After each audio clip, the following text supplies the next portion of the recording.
What's up mga kinang-ina, dahil day 2 na ng ating tour, 3 AM in the morning sinundo na kami ng aming van. At ayan, may mga kasama tayong joiners. Mula sa Cebu hanggang sa Oslob ay 3 to 4 hours talaga. Ang tagal, di ba? Maliban na lang kung papaliparin yung sasakyan nyo. At dito magsi 7 AM na, medyo nakikita ko na ang katotohanan na malapit na kami sa aming pupuntahan. At syempre, flex ko lang ang rainbow.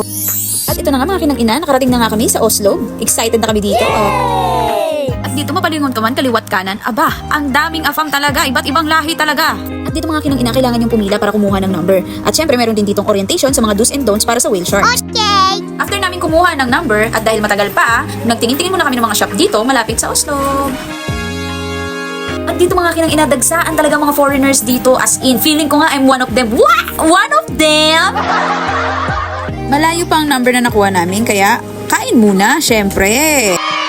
At dito, waiting ulit kami na matawag ang aming number. Ayan, kausap ko ang aking bayaw, waiting kami. Habang ang asawa ko, siya muna ang videographer for today.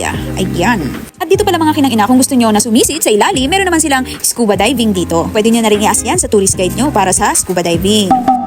Swak na swak yan para sa mga magagaling sumisid, mga kinang-ina. At dahil bet ko maging sirena sa dagat, ayan, nag-rent kami ng fins ni Mister. O, diba? Dito lang yan, malapit. Sa Oslob, syempre, hindi ka lalayo. At syempre, makukumpleto ba ang tour nyo kung walang picture? Ayan. At dito, tinawag na nga ang aming number. Ayan, syempre, pipila na kami for life vest. Syempre, bawal ka magbida-bida dito, mga kinang-ina. Kahit marunong ka lumangoy, pero syempre, kailangan mo ng safety first. At ayan, si Mister, nag-video muna, nagpa-video sa kanyang idol na tigyawati naman sa ilong. Ayan. At ayan, sa likod, yan yung sasakyan namin, papunta sa whale shark. At dito, waiting na nga kami makasakay sa aming bangka. Syempre, nakasuot na sa amin ang aming life vest. Ito na nga, this is it, let's go! Record yan?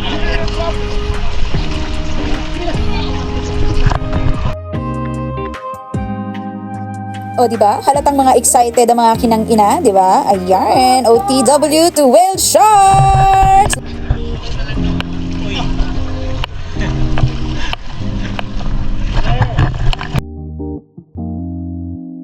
At dito, medyo kinakabahan na yung mga yan. Hindi lang nagpapahalata, pero kabado na yan. Nakikita na nila ang palikpik ng whale shark! Kita nyo naman yan mga kinang-ina kung gaano kalaki ang whale shark na yan. Sino ba namang hindi kakabahan, diba? At dito, nauna magpa-video ang aking bayawak at bilashing.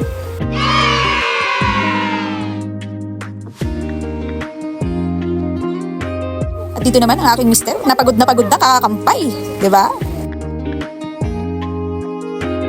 At syempre, kailangan ng moral support ng asawa ko. Kaya dito, sinamahan ko siyang lumangoy kahit hirap na siya at pagod na siya. O, diba? Sabi ko, relax lang.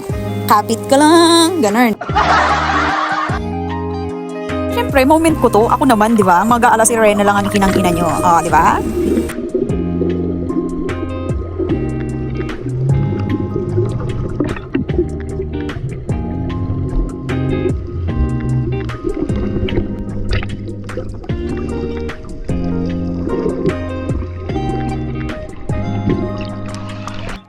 At agad-agad, after whale shark, syempre, pupunta naman tayo sa island of Sumilon.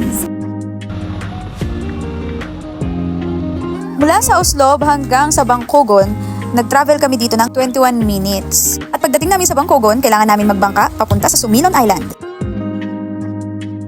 At ito na nga, welcome to Sumilon Island! Kitang-kita nyo naman yan mga kinang-ina, white sand ang peg, para kang nasa Boracay, di ba? Ang pagkakaiba lang dito sa Sumilon Island, limited lang ang access nyo dito. Kasi itong Sumilon Island dito ay isang private property. Pero pag nakabook ka dito mismo sa private resort ng Sumilon, ay pwede mong magamit lahat ng amenities nila dito. Kaya kaming mga turista lang at hindi nakapag-book dito, is dito lang kami sa may snorkeling area. Ang activity kasi namin dito sa Sumilon is snorkeling. Pwede ka rin mag-swimming pag may kasama kang mga bagets. Ayan, may mga mababaw na part, may malalalim din. Dito sa Sumilon, napakaganda mag-snorkeling dito kasi bukod sa hindi naman siya sobrang lalim, napakaraming iba't ibang kulay ng isda. Wow!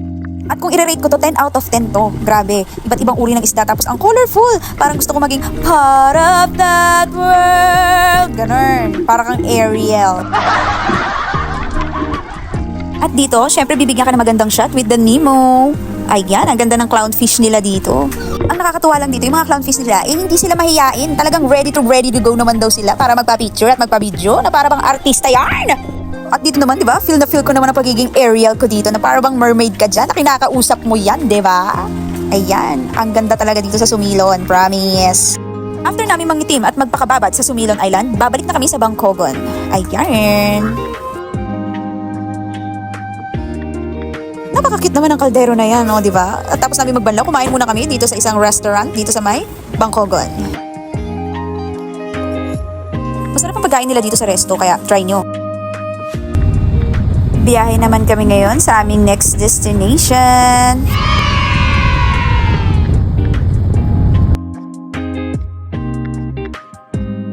Ito nga pala ang The Quartel Ruins Oslo. Napakaganda dito. Wala akong masyadong video pero meron tayong mga pictures. Tingnan nyo na lang mga kinang-ina.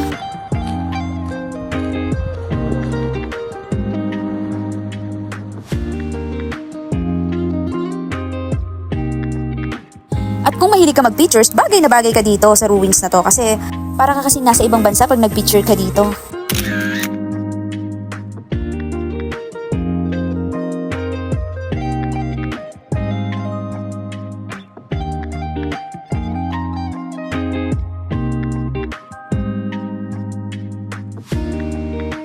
After namin mag-stop by sa Quartel Ruins, babiyahin na naman kami sa aming next destination. At dahil hindi ako makakapasok, dahil ang aking suot, napakahigpit po dito, bawal po ang hubadera. This is Simala Church.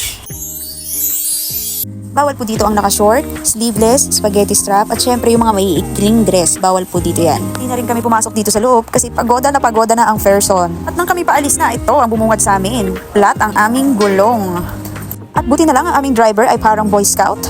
Meron siyang reserbang gulong. Pinapalitan niya na para makagora na.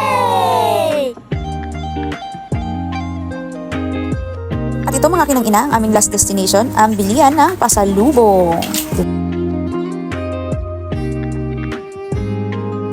And that's it mga kinang-ina.